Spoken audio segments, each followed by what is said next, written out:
Bonjour à toutes et tous, bienvenue pour ce nouveau tutoriel, je suis content de vous retrouver. Alors aujourd'hui, énergie de liaison et énergie de réaction.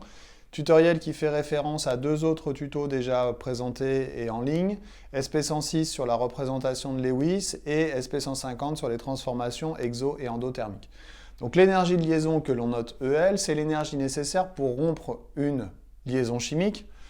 CH, CH simple, CH, CC simple, CO double, etc., etc. Ces énergies sont en joules ou en kilojoules par mol et sont tabulées, donc on les trouve dans les données et dans la littérature de manière assez facilement. On va se servir de cette énergie ou de ces énergies de liaison pour calculer l'énergie de réaction. L'énergie de réaction qu'on note delta E, c'est l'énergie libérée par la combustion d'une mole de combustible, donc c'est en joules ou en kilojoules par mol, et comme c'est une réaction, la combustion qui est exothermique, on va avoir un delta E qui sera négatif. Ce delta E, comment je le calcule? Eh bien, je vais faire la somme des liaisons, des énergies de liaison qui vont être rompues au cours de la transformation chimique. Je vais faire la somme des énergies de liaison qui vont être formées pour les liaisons formées au cours de cette transformation chimique. Et puis, je vais faire la différence de ces deux résultats. Un exemple concret pour bien expliquer les choses. Combustion du méthane, CH4 plus 2O2 donne CO2 plus 2H2O. Il va falloir que je comptabilise les liaisons rompues pour faire la somme des énergies de liaison. Donc, il faut pour ça savoir les représenter en Lewis. Représentation de Lewis, schéma de Lewis, voilà le méthane. Donc le méthane, il a 4 liaisons simples. Donc je vais avoir 4 énergies de liaison pour CH à additionner.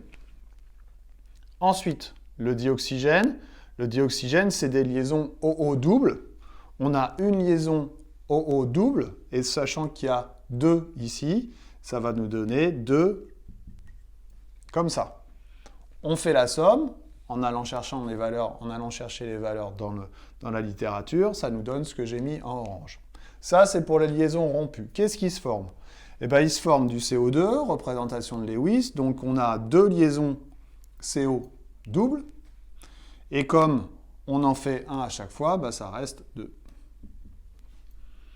OH, on a 2 liaisons OH, et comme on en a 2 par transformation, ça fait 4.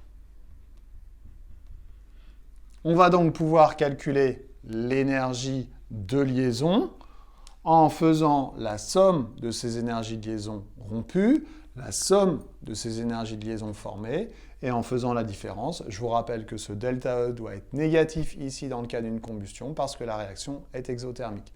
Voilà, j'espère que j'ai été clair, que le petit exercice ou le petit exemple vous a permis de bien comprendre cette expression. Je vous dis à bientôt à l'MTD vite fait. Bye bye.